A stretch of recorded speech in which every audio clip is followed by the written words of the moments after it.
భక్తులందరికీ కూడా నమస్కారం. మీ అందరికీ ఒక అద్భుతమైనటువంటి వరాన్ని అందించబోతున్నాను. ఏమిటా వరం అని అనుకుంటున్నారా? అదే 7 శనివారాల వ్రత కథ.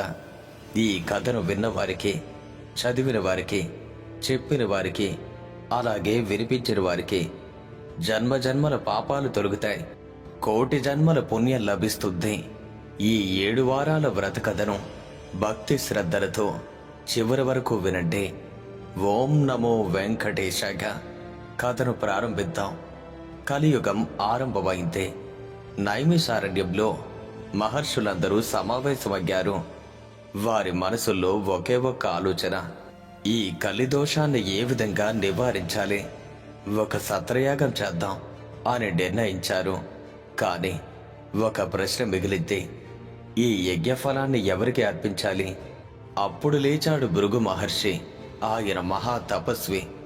నేను వెళ్ళి త్రిమూర్తులు పరీక్షిస్తాను, ఎవరు అర్హులో తేల్చి వస్తాను అని బయలుదేరారు. ఇక సత్యలోకంలోకి భృగు మహర్షి చేరుకున్నారు. అక్కడ బ్రహ్మదేవుడు సరస్వతీదేవి వీణానందంలో లీనమై ఉన్నాడు. మహర్షి యొక్క రాకను గమనించలేదు. భృగు మహర్షికి విపరీతమైన కోపం వచ్చింది. ఆగ్రహంతో రగిలిపోయాడు. సృష్టికర్తవని అహంకరిస్తున్నావా? నన్ను గుర్తించలేదా? నిన్ను శపిస్తున్నాను బ్రహ్మదేవా. ఈ భూలోకంలో నీకు ఎక్కడా కూడా పూజలు జరగకుండా ఉండుగాక. ఇక తరువాత కైలాసానికి చేరుకున్నాడు భృగు మహర్షి. అక్కడ పరమశివుడు పార్వతీదేవితో ఆనంద తాండవం చేస్తున్నాడు. ఆయన కూడా మహర్షి రాకను గమనించలేదు. మరోసారి కోపంతో మండిపడ్డాడు భృగు మహర్షి. నీకు భూలోకంలో లింగ రూపంలోనే పూజ జరుగుతుంది, నిజ రూపంలో కాదు అని మళ్ళీ శపించాడు. ఇక కోపంతో అక్కడి నుండి వైకుంఠానికి చేరుకున్నాడు.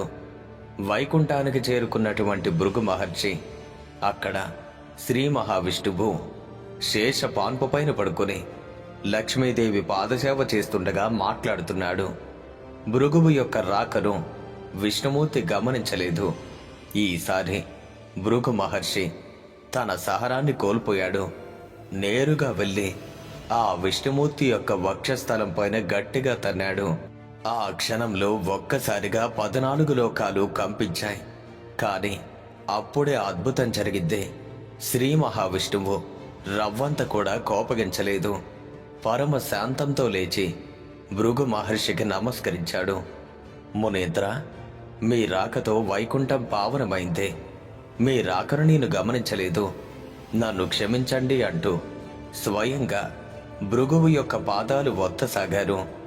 ఇక భృగు మహర్షి ఆశ్చర్యంతో, గర్వభంగంతో, భక్తితో కరిగిపోయాడు. దేవదేవ, మీ వంటి సత్వగుణ సంపన్నులు 14 లోకాల్లోనూ లేరు. మీరే యజ్ఞఫలానికి అర్హులు. భూలోకంలో అవతరించి ధర్మాన్ని రక్షించండి.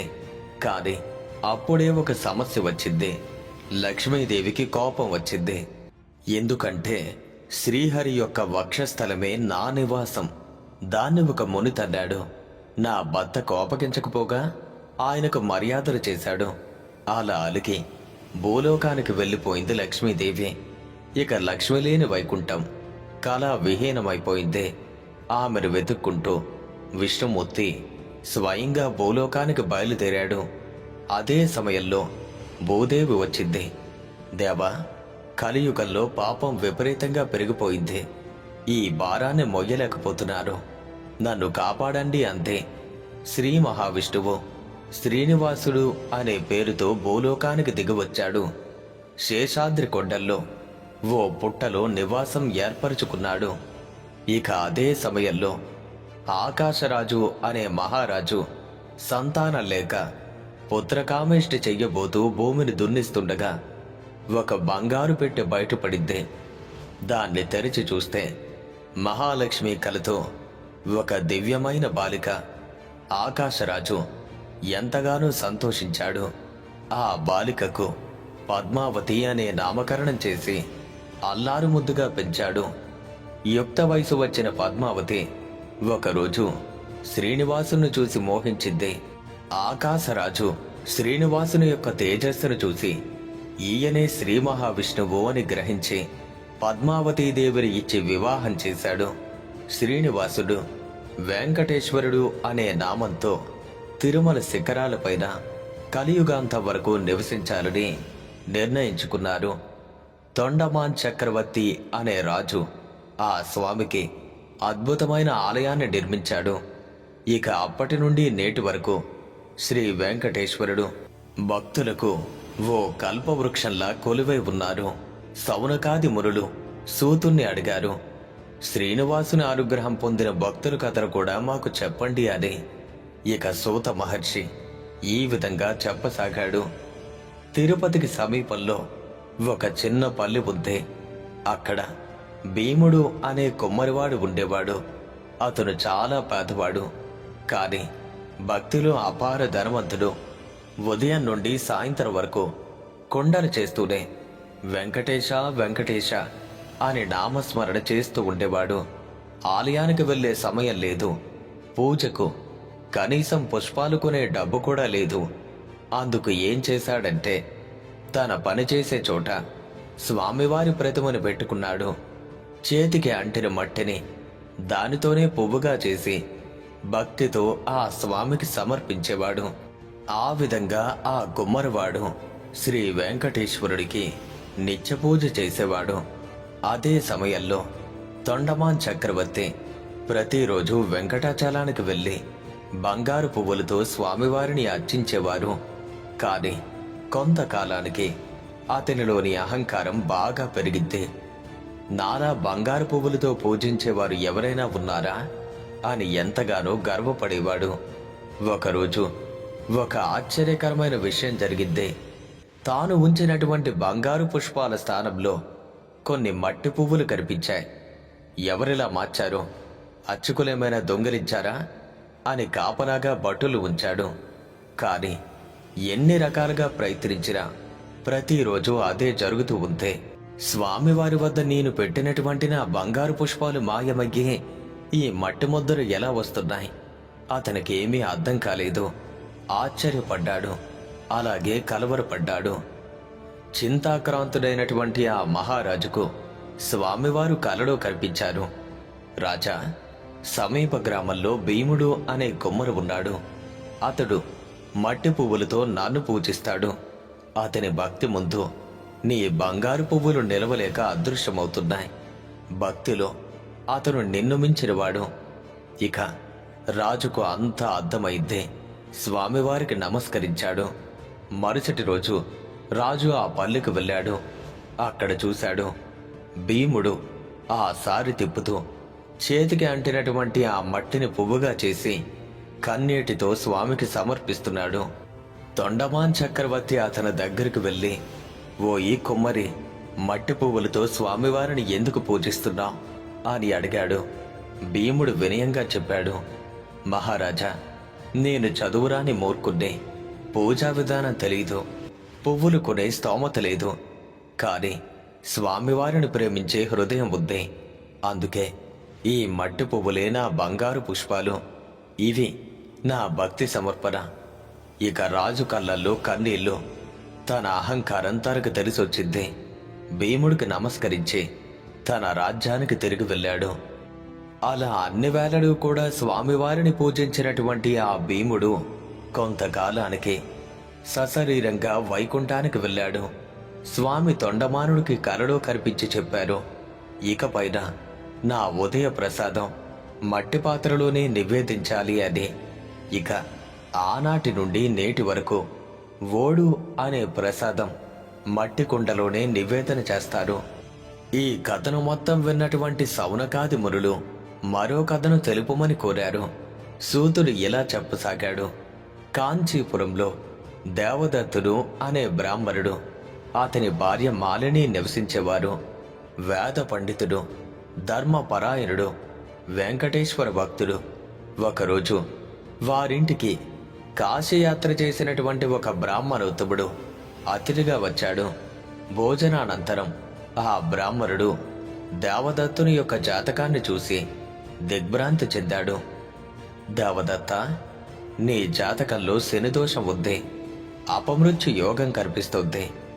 ఆ మాట వినగానే మాలిని భయంతో వరికిద్దే. ఏమైనా పరిహారం ఉందా అని అడిగిద్ది. ఉంది.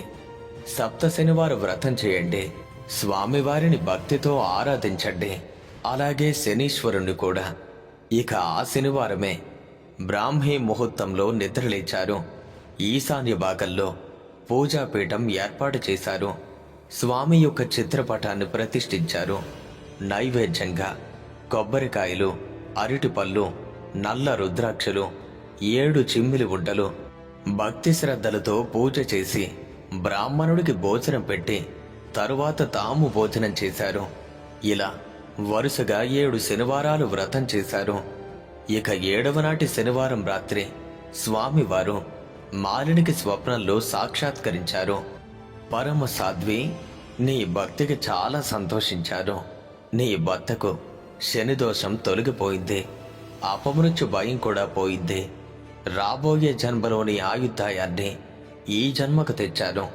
మీరిద్దరూ కూడా నిండు నూరేళ్లు సుఖంగా జీవించండి, ధర్మార్థకామ మోక్షాలు సాధించుకోండి.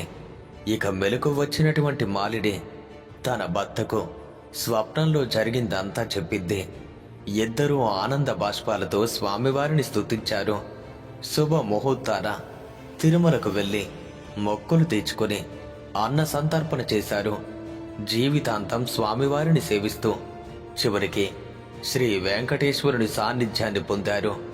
కలో శ్రీ వెంకటనాయక. కలియుగంలో శ్రీ వెంకటేశ్వర స్వామిని మించిన ఆరాధ్య దైవం లేరు.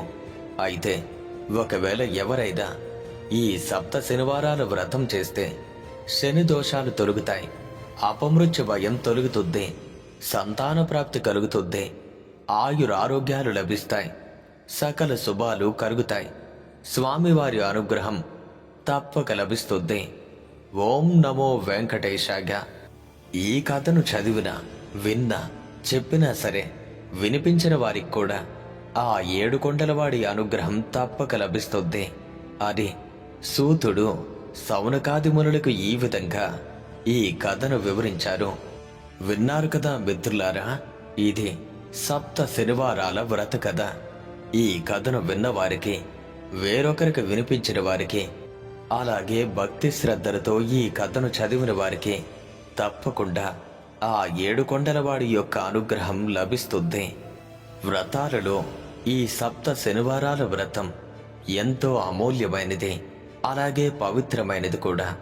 ఒకవేళ మీలో ఎవరైనా ఈ సప్త శనివారాల వ్రతం అంటే 7 శనివారాల వ్రతాన్ని చెయ్యాలి అనుకుంటే ఆ వ్రతం యొక్క పూర్తి విధి విధానాలు క్రింద ఉన్నటువంటి కామెంట్ సెక్షన్లో పిన్ చేయబడి ఉంటాయి.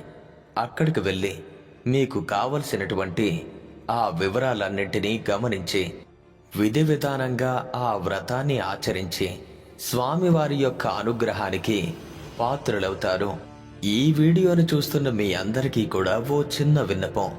ఈ వీడియో కనుక మీకు నచ్చినట్టయితే లైక్ చేయండి, షేర్ చేయండి.